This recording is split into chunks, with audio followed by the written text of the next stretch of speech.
Monsieur le Président, nous vous postons un petit message que vous lirez peut-être si vous avez le temps.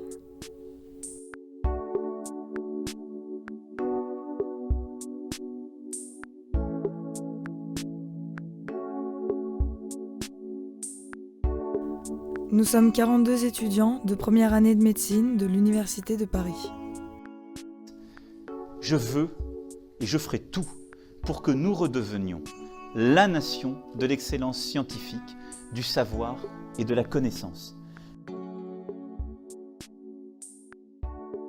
Je me suis engagée corps et âme pendant 9 mois de cours, d'apprentissage, de révision, 12 heures par jour, sans week-end ni repos, coupée de mes proches, de mes amis, du quotidien.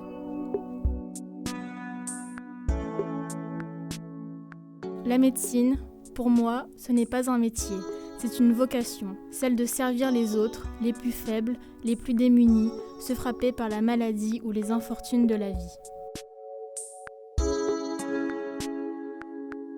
On ne peut accepter de tels sacrifices, sans cette passion chevillée au corps. Pour moi, il n'y a pas de plan B.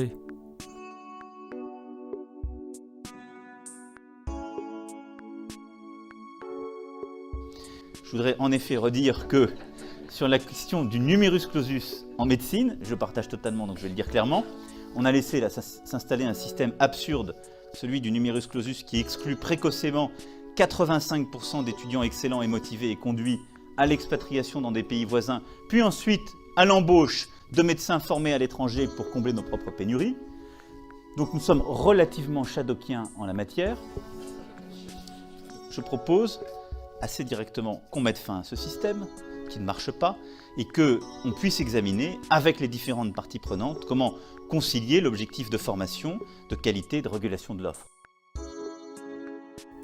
Hélas, la réforme interprétée par l'Université de Paris nous réservait une dernière surprise très shadockienne.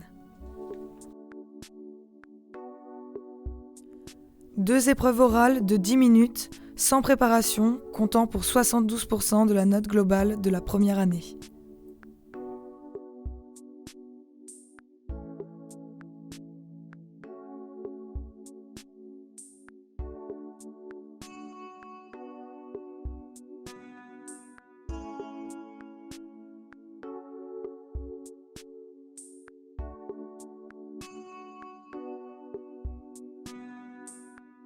Vous disiez, Monsieur le Président ?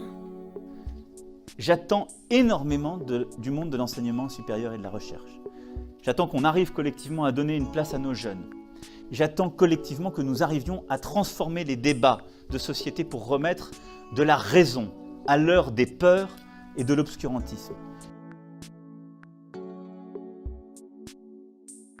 De la quoi ? De la raison ? Voici le type de sujets oraux scientifiques qui ont éliminé 42 étudiants classés et méritants.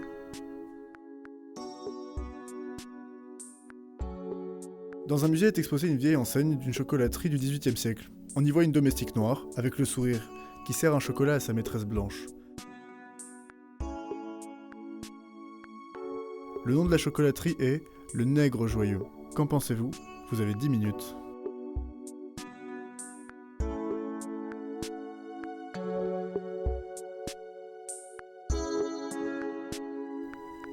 Eh bien nous pensons qu'on méprise la jeunesse dans ce pays. Nous avons 19 ans, on dit que l'avenir est devant nous. Quel avenir si nous ne pouvons faire ce dont nous rêvons depuis toujours ? Quel avenir si nous perdons la foi en nos institutions ? Quel avenir si nous perdons notre vocation, broyée par l'Université de Paris ? Quel avenir si nous restons ainsi dans le désespoir ?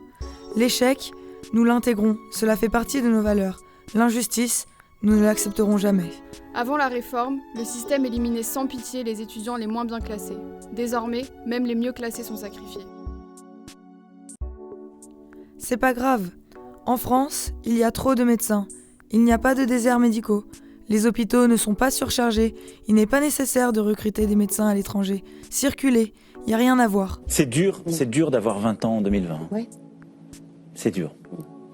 Donc je donnerai jamais de leçons à nos jeunes. Comme vous pouvez le constater, Monsieur le Président, en 2021, c'est encore pire.